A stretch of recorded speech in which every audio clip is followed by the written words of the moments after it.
আসসালামু আলাইকুম। আমন্ত্রণ বাংলা ভিশন সংবাদে আপনাদের সাথে আছি আমি সাবরিনা আলম। রাজধানীর উত্তরার মাইলস্টোন স্কুল অ্যান্ড কলেজে বিমান বিধ্বস্তের ঘটনায় প্রাণহানি বেড়ে দাঁড়িয়েছে ৩২ জনে। রাত ১:১টার দিকে জাতীয় বার্ন ও প্লাস্টিক সার্জারি ইনস্টিটিউটে এক শিশুর মৃত্যু হয়েছে বলে জানা গেছে। আইসিইউতে চিকিৎসাধীন অবস্থায় নাফি নামের এক শিশু রাত ১২:১২টায় মারা গেছে। ৯ বছরের শিশুটির শরীরের ৯৫% পুড়ে গিয়েছিল বলে জানিয়েছেন চিকিৎসকরা। অগ্নিদগ্ধ হয়ে যারা হাসপাতালে ভর্তি আছেন তাদের অনেকের অবস্থাও আশঙ্কাজনক। গতকাল দুপুর পর্যন্ত এ ঘটনায় ৩১ জনের মৃত্যুর তথ্য জানিয়েছিল আইএসপিআর। এই সময় পর্যন্ত আহতের সংখ্যা অন্তত ১৬৫ জন বলে জানানো হয়েছিল।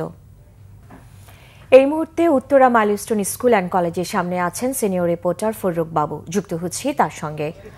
বাবু, হতাহত ও নিখোঁজদের সঠিক সংখ্যা নিশ্চিতে স্কুল কর্তৃপক্ষের কমিটির গঠন সম্পর্কে কি তথ্য আছে আপনার কাছে? সাবরিনা, আপনি জানেন যে মাইলস্টোন স্কুল অ্যান্ড কলেজে যে গত পরশুদিনে যে বিমান দুর্ঘটনা ঘটে গেছে সেই বিষয় নিয়ে আসলে এখন পর্যন্ত স্কুল কর্তৃপক্ষ গতকাল পর্যন্ত গণমাধ্যমের সাথে বিভিন্ন ধরনের তথ্য শেয়ার করলো। আজকে সকাল থেকে তারা তাদের ক্যাম্পাসের মূল ফটক বন্ধ করে রেখেছেন এবং ভিতরে তারা, আমরা যতটুকু এখান থেকে জানতে পেরেছি যে ভিতরে নাকি বিভিন্ন তদন্তের কাজ চলছে। সেই তদন্তের কাজ চলমানের জন্য হচ্ছে ভিতরে কাউকে প্রবেশ করতে দেওয়া হচ্ছে না।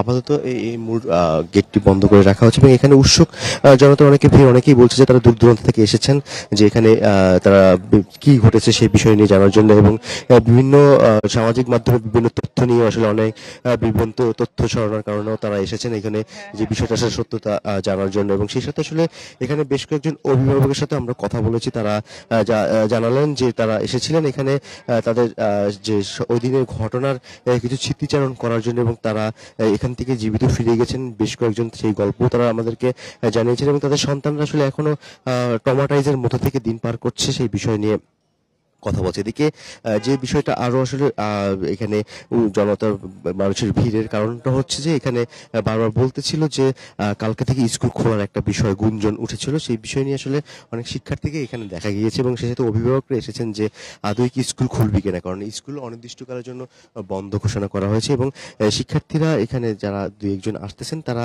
জানার চেষ্টা করতেছে আসলে স্কুল কর্তৃপক্ষ কি সিদ্ধান্ত নিয়েছে। তবে এখন পর্যন্ত স্কুল তরফ থেকে গণমাধ্যমের সাথে কোনো ধরনের তথ্য শেয়ার করা হয়নি। তারা পরবর্তীতে আসলে জানাবে যে তাদের যে কমিটির বিষয় এবং দুই একটি অভিযোগ এবং লাশে যে সরানোর অভিযোগগুলো সেই বিষয় নিয়ে তারা পরিষ্কার করবে বলে আমরা জানতে পেরেছি। ধন্যবাদ ফররুখ বাবু। জাতীয় শোকের সময়ে সকল গণতন্ত্রপন্থী সহযোদ্ধাদের শান্ত ও সংহত থাকার আহ্বান জানিয়েছেন বিএনপির ভারপ্রাপ্ত চেয়ারম্যান তারেক রহমান। বিবৃতিতে তারেক রহমান বলেন, বিভেদমূলক সংঘাত বা মব উচ্ছৃঙ্খলতা বন্ধ করার লক্ষ্যে সহনশীলতা ও আত্মসংযমের উপর ভিত্তি করে সমাজ ব্যবস্থা গড়ে তুলতে হবে।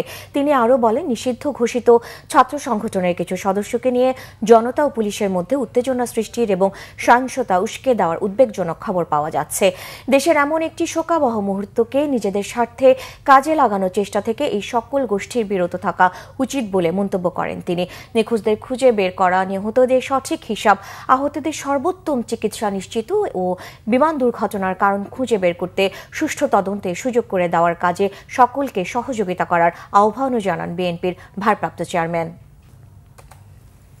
এই ছিল এখনকার মতো, পরের সংবাদ দেখার আমন্ত্রণ রইল। এছাড়া বাংলা ভিশন সংবাদ ও সংবাদ সংশ্লিষ্ট অনুষ্ঠান দেখতে ভিজিট করুন www.vvnews24.com ও facebook.com/banglavisionnews এবং সাবস্ক্রাইব করুন youtube.com/banglavisionnews। ধন্যবাদ।